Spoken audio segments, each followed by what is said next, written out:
Free your mind. By the end of this video, you will have all of the information that you need to be able to consider yourself a moral master. What I'm about to reveal to you is the secret of secrets, of all secret societies and all organizations that keep secrets from humanity. These secrets will allow us to become free on an individual and societal level. This, my friends, is morality and the law of freedom. This is Morality Matters, and today's episode, Secrets of Moral Mastery. So in the last episode, I discussed the transgressions, the things that we cannot do if we want to consider ourselves a moral person. This can in of itself be understood, and then that's basically all we really need to know. If everyone was to not do those things, then we would be in a much better place than we already are. However, I must do some backtracking, I must do some elaboration on some of the things that I said, because although I did discuss human rights and the transgressions, we must understand a few more things at the very least, if we really want to have a deep, unshakable understanding of morality and human freedom, and so that we can orienteer what we do in our everyday lives. So I refer to this concept of natural law. You may have never heard of this term before, and that's by no surprise. Like I say, it is the secret of secrets, and this information has been deeply hidden from us all, from birth, to keep us ignorant and to keep us confused. Because if we are kept in that state, then we will not be able to actually live out and fulfill our potential on an individual level and thus societal level when it compounds. So when I talk about natural law, you may think you already know what it is. You think law and nature, simple. You may even think about Darwin's laws of nature, the survival of the fittest, things like that. Although they may not be exclusive, when I talk about natural law, this is actually very simple, but I must break down a few things about these concepts. So the word nature comes from the Egyptian transliteration term of NTR. The word nature, NTR, actually means God or spirit. This is represented in hieroglyphical form in ancient Egypt as a flagpole, or a flag on a pole. Or perhaps some say it looks like an axe. Can be both. I will be breaking down why it's a flag, at least in this term, and that is because we wouldn't consider nature actually as the flag itself, but it's a very good symbol of what nature is because we can observe nature's effect when we look at a flag. If you were to look at this flag in the wind out in the open, you would be able to see the observable effects of nature.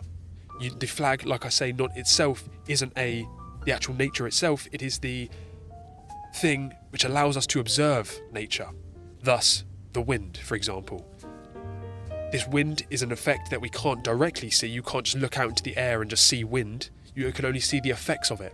And that is perfect in representation of this because although you can't directly see the actual law, wind for example, in of itself, you can see the observable effects of this.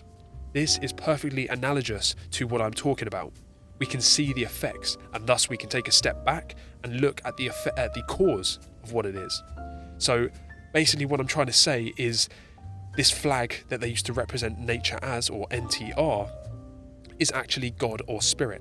It is all of the laws and the underlying spirit behind everything. Ultimately, if you want to take a wider scale of it, you can understand that nature and God is everything. It is all one and the same. If you were to take a biblical perspective, it is simply God is all, God is everything. It's one and the same. There's no difference. There is no God on the outside. It's nothing external. It's all one and the same. Everything that you look at on a day-to-day basis is evidence of God. It is the effects and the mind of God. Maybe getting a bit deep here, but that is for another discussion. Either way, it is represented as this symbol, and comes from the Egyptian NTR, pronounced as Necha, simply meaning God or spirit. When you combine this God or spirit with law, so natural law, we can understand that laws, hopefully everyone already understands this, a law is something that is built in to the foundation of creation. gravity, for example. It is a simple law and it's unchangeable, and it's just something for us to discover that exists in itself for us to discover and then abide by. This is no different. This is not a belief, it's not natural belief, it's not natural hypothesis, it is natural law. It is the laws and governing dynamics of all of creation, and ultimately on the wider scale, that which is put into creation by the Creator, God or Spirit. So if you hopefully understand this already, we can understand that there are laws of nature. And like I say, it's not just things like going out to look at a tree or look at a group of ants and then trying to discover what it means to be a moral person just by looking at those alone. We can understand that nature, widely put, simply refers to all of creation, and thus all of creation can infer God. We can infer from that truth, because God is truth. Once again, another discussion for another time, but there is creation, there is God, there is truth, and then this trickles down into all of reality. And then once we use our mental abilities and the scientific method especially, and things like the trivium, we are able to pinpoint down and discover and abide by these laws of nature. So natural law, put simply, is the inherent, spiritual, unchangeable, eternal, governing laws of all of creation. It cannot be changed, it cannot be created. It's literally inherent upon all of creation, and it does not change anywhere, and it's for us to discover and then abide by, and then, as you will see, once it's abided by, we will be able to flourish as a society. Because if we as mass, both on the individual and then on the collective level, if we abide by these laws, we are able to be in harmony with that which God has created. And by observable effects, again, as we'll see, if we are adhering to these laws of creation, these laws of God, then we are going to be able to get the best outcome and get the best result possible. Ultimately, freedom and order and love and potential, instead of living in fear and just only getting chaos as a result. So like I say, these laws can be discovered through introspection, observation, reason, the scientific method, and what is known as the trivium, and other correct learning methods that have all been done away with and all been confused and put by the wayside in today's society, which once actually was just common sense to understand these sort of ways of thinking and reasoning out, when actually now the only people that are left for doing the scientific method are the people that are in uni or scientific institutions, things like that, when actually it should be something for every single person to commonly undergo. We should all be utilising these methodologies and using our logic and our reasoning abilities. So now we can basically understand pretty much what natural law is by its definition. We need to understand what natural law is not. I've already obviously touched upon this. Natural law is not the survival of the fittest, the law of the jungle. It's nothing to do with Darwin. It's nothing to do with looking at trees and then trying to figure things out that way. It is simply a set of rules, a set of governing principles and dynamics that govern us all, that we can see the causal realm of and then trickle down and see the effects of. And you may be asking, who does this apply to? Well, it applies to humans.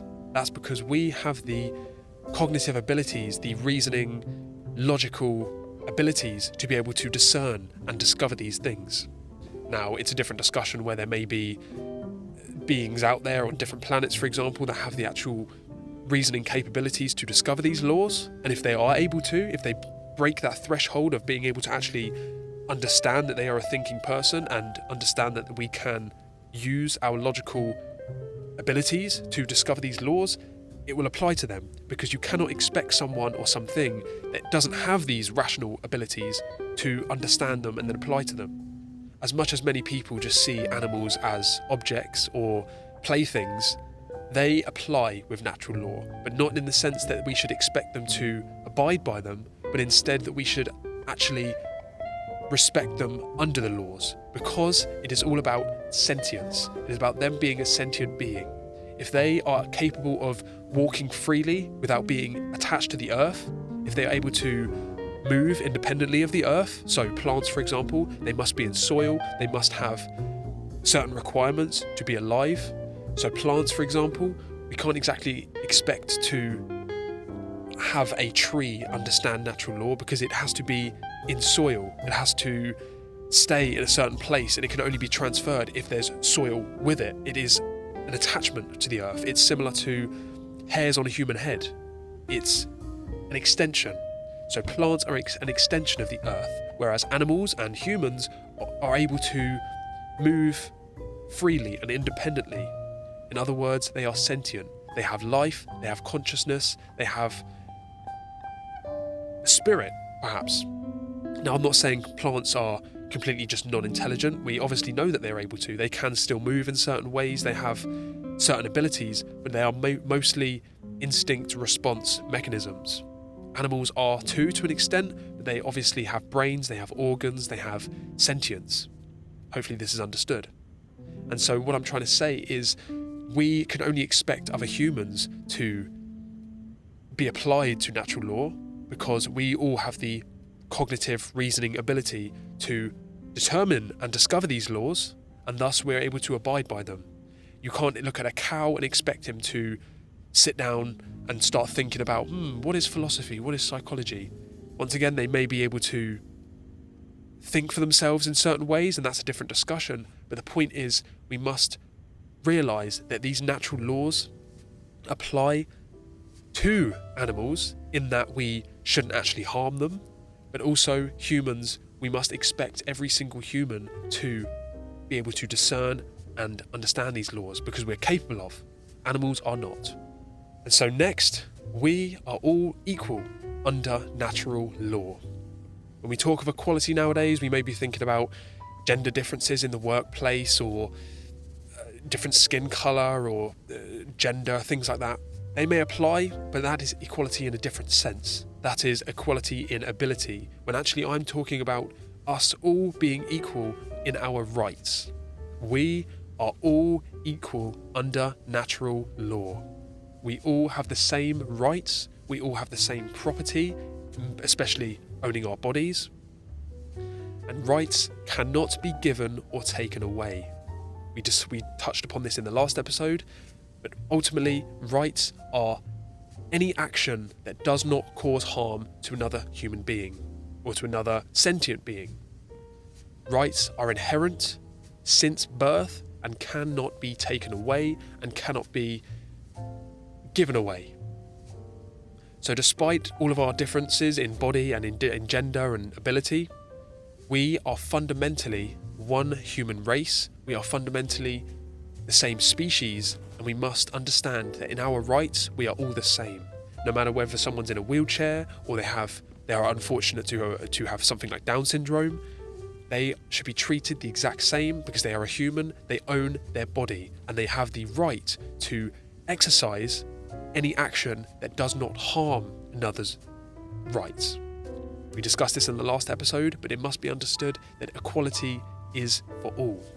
So we look at racism in the current day, everyone's flailing their arms and getting all riled up about racism, when even a nursery child should understand there is only one true race, and that is the human race. It's the most childish divide and conquer strategy ever to really think that there is actually any difference between someone if they have brown skin, white skin, blue skin. It does not matter. What matters is they are a sentient being, they're a human being, and we are all one human race. And we should be treated as such, and we should be respected as such, because we all have the same rights. So it's unfortunate that we're at a stupid enough level societally to really still be arguing about race and gender and things like that. And like I say, it's all a divide and conquer technique. It's all something to get us shouting amongst each other and divided. And if we actually got beyond this and fixed it, we would be at step one of actually being able to get the freedom that we seek. So if I was to say to you, do you have conscience? You may be thinking of the devils on the shoulder, of thinking, should I, shouldn't I? This may play into it, but actually conscience must be understood and must be applied to all of us. Because conscience within us, especially intuition, is the voice of natural law. Conscience comes from the Latin con and sciere. Con meaning together, and sciere meaning to know. It's where the word science comes from. So conscience is simply to know together, or put together in the word in Latin, consciere as of itself means to know together, or it means to know deeply. So when I say, do you have conscience, it simply means, do you have the ability and do you have the information that we should all know together? In other words, conscience is common sense. Unfortunately, in this world, common sense is not all that common. It has been beaten out of us, and instead we are wandering around, even questioning to ourselves, do I have common sense? Once again, we're at the nursery level mentally in our current world, and that's exactly why I'm here, to try and change that, to try and help people realise that common sense must be revived, and that if we focus on developing and reconnecting with our conscience, then we are going to be in a much better place. So conscience is the inner voice that knows right from wrong.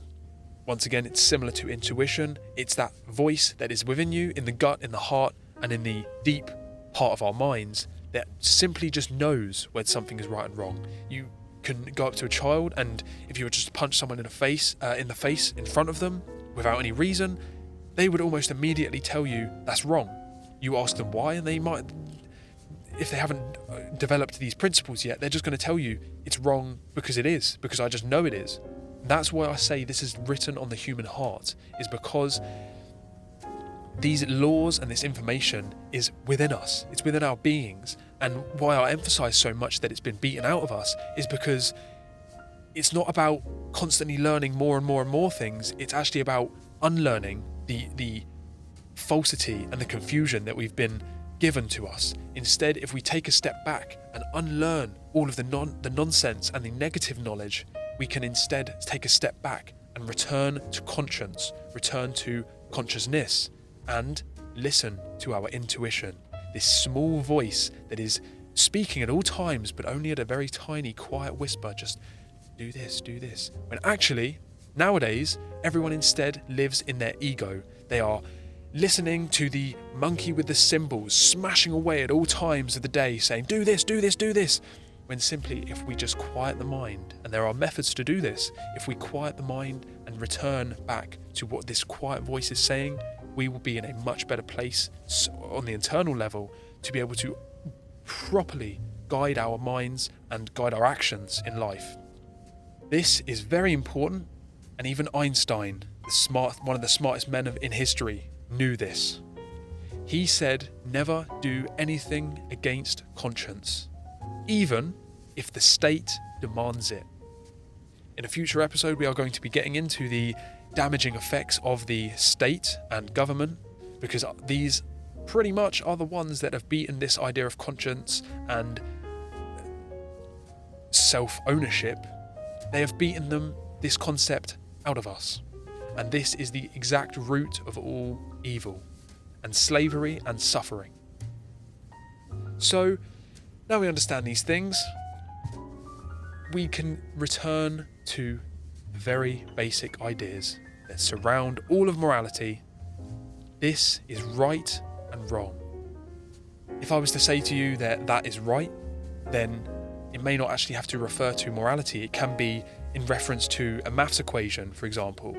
And I'm going to argue that there is a reason why our vocabulary allows us to use these words synergistically. That if I say that 1 + 1 = 2, that is right. But if also I was to say that I want to go for a walk outside, that is also right. There is no coincidence that these things are used interchangeably, because right is simply something that is based in truth. It is something that we are allowed to do. It is something that is correct. And ultimately, it is something that is in harmony with natural law.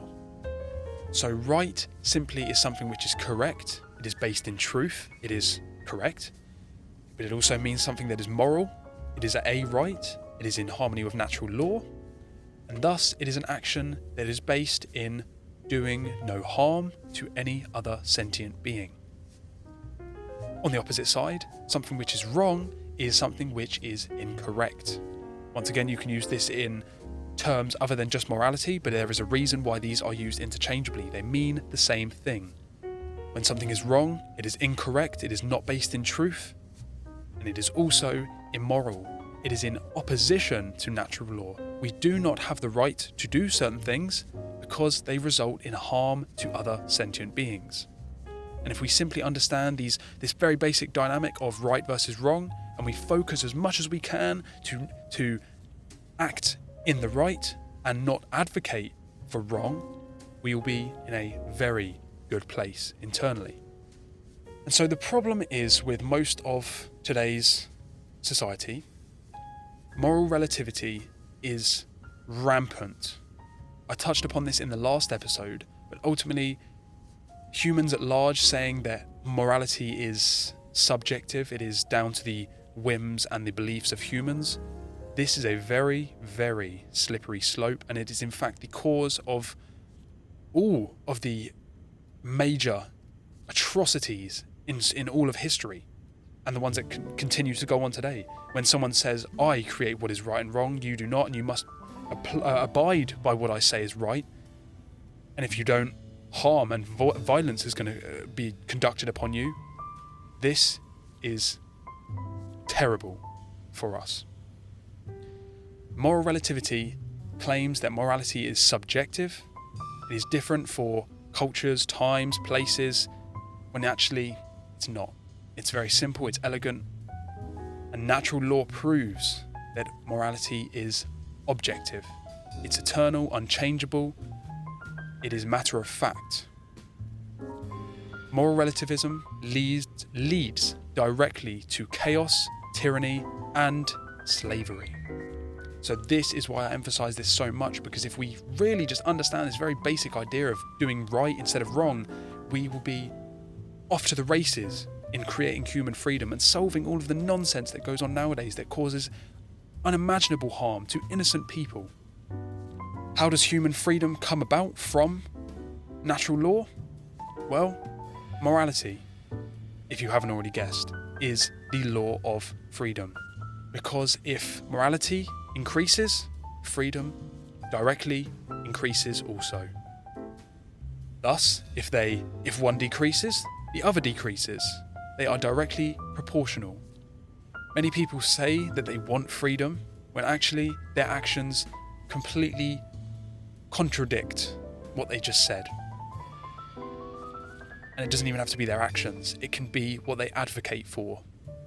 If any person is in the support of someone, no matter what they wear or no matter what funny building or funny ritual they do, if someone is in the belief that that person can create laws and create rights for them, they are advocating human slavery.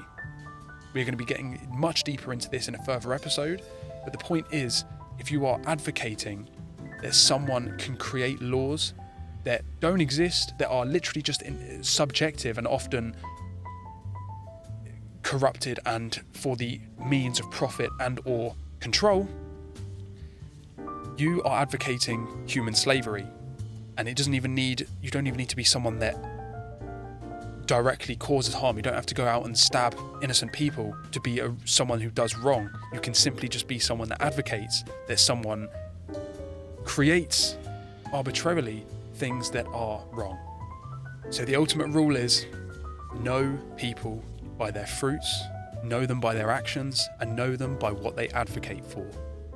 We must also understand the importance of force versus violence. People often think and refer to violence as simply just a physically damaging act. People might look at a boxing match and think that's a very violent sport, when actually when we're looking by definitions, it's not violent at all, because violence is a the initiation of harm or the violation upon someone else's rights, when actually in a boxing match it may be physically forceful and physically damaging, but as long as both boxers are in that ring consensually, it is not a violent sport by definition. It may be forceful because they are both using force upon each other, but actually violence is the initiation of harm. It is violent if I was to go out on the street and just stab a random innocent person. That is violent because I've initiated harm upon that person without right. That is what violence is. It is the violation of rights, where actually the correct term you should actually be thinking of is force. This can often be defensive, but ultimately it is justified action that upholds rights. It is simply force. If I was to grab a glass of water and push it off the table, that is using force. It is my right. Whereas if I was to get that glass and smash it over someone's head, that is violence. Now, the reason I mention this is because violence is very prevalent in all of our society, not just on crime in the streets, but actually in law itself, in man-made human law. Because as I've discussed, natural law, the true objective basis of what should be understood when we're talking about what we should and shouldn't do, natural law is based upon principles, truth, and that which is inherent to creation. It is harmonized with due to knowledge and understanding, and it is universal. It exists everywhere in the universe, regardless of location, time, gender, anything. It is natural and inherent. It is eternal and immutable, meaning unchangeable. It exists and applies for as long as the universe exists, and it cannot be changed. Whereas man's law, the root of all evil, even if some of the laws may correlate with these laws of nature, they are still redundant because they are, if you're simply just writing down or trying to legislate laws of nature, things that are in harmony with natural law, they're redundant. You don't need to write them down. We already know them, and you're just simply writing that down, which doesn't need to be. You're there for us to personally understand and discover and then harmonize with. But instead, we have a society, a globe, where we have man's law being the basis of what we believe in to be right and wrong. And as we discussed in the past, these can change. In 1 year, it might be illegal to drink alcohol, and in 1 year, it might be completely fine. And does not mean that it was wrong once to actually do that, and then right in the other time. It is simply just the differences of a man thinking, well, today I'm going to decide this, and tomorrow I'm going to decide that. It is based upon dogmatic belief, the constructs of the human mind. It is complied with due to the fear of punishment, violence. If you don't abide by my rules, by my laws that I've just created, me and my group of friends that definitely aren't psychopaths and power-hungry, evil people, as much as they may be in the know or not, the law that is constructed by man and is prevalent in every single country in the world, these laws of man are complied with due to the fear that if they don't comply, then thugs will come into their house, they will beat them, put them in a cage, and thus they are complied with. It may not be directly the person complying with them, they may not be completely out of fear that they're going to get caged if they don't apply with them. They may just think, I'm just being a good person because I don't want to go out and do bad things. It doesn't have to be completely that reason for compliance. They may just want to actually have good intentions, but the point is, there's always that basis of, if you don't abide by man's law, then you are going to be punished. Arguably, you are going to be punished if you don't apply by natural law, but that is in the grander, larger scale, both in societal terms, but then also in the afterlife, perhaps. And as we've said, man's law differs with location, time, and just the whim of man. And it doesn't take a genius to understand that the whims of humans are not the best. They are not the most angelic, let's say. And ultimately, nothing can top the mind of God. Nothing can beat that and discover all of it. There is nothing more profound and more all-encompassing than what the creator of the universe could come up with to be the laws that govern right and wrong. So instead, there is just little old man with his overrun ego and perhaps other motivations, trying to discover and think for himself what is right and wrong. We can never be perfect, and like I say, in those times that we do actually match with natural law, it's redundant. It doesn't need to be written down because it's simply already there. It's unnecessary, and all the rest that doesn't, it's fluff and it's wrong because it's just man trying to create rights for himself. And as I've said, when man's law creates this, it is the root of all suffering and harm. And so I know this has been quite fast-paced and quite from one thing to another. This is only because I really needed to patch up some of the points from the last video that I made. I need you to consider and think for yourself, what do I advocate for? What do I really think is right? What do I really think is wrong? Do I believe that whatever comes out of Parliament or whatever comes out of the words of a president, do I believe that that is what's truly right? No matter what, even if it can differ by time or by different stupid little things, do you think to yourself that it is right to abide and follow man's law rightfully, even if they go against what this natural law proposes? If something harms no one, these so-called victimless crimes, if someone is not actually harmed by an action, and yet in the law book it says this is still illegal and you will be punished if you do it, do you support that? Do you believe that that's right? Do you believe that it's necessary? And especially, do you believe that it is going to create human freedom? It may get us very close, and some would argue that we're currently free now. We're free to do certain things, and that may be getting much worse. I'd argue that it is. The point is, what do you advocate for? I want to leave you with this. Really think to yourself. Do I consider myself as a moral human being? This may be a very rudimentary, simple question to ask yourself, and every person just goes, yeah, I'm a good person, yeah, I'm nice enough. You need to really have these principles and this deep foundation in yourself of no matter what someone else says, no matter what fear that they put into my mind, no matter what punishment they threaten me with, I stand by my principles, I stand by my rights, and I know what is true and what is right no matter what. And no matter what someone else says or what they threaten upon me, I know that all I have to really abide by is the principle that is the main principle of this channel. Do no harm. No masters, no slaves. Simply, if we align our actions with natural law and we really emphasize first principles in our own actions, if we do this individually and we help others do the same, our world will change incredibly for the better. And in the next videos, I'm going to be getting into much, much deeper content. Stuff that has never, ever been put online in such simple, elegant ways. I can only hope that you can hear the elegance and simplicity of what I'm talking about here. That is simply, in an ideal world, if everyone simply just guided with themselves, they had this compass of, do I really do and advocate what is right and what does no harm to any other person?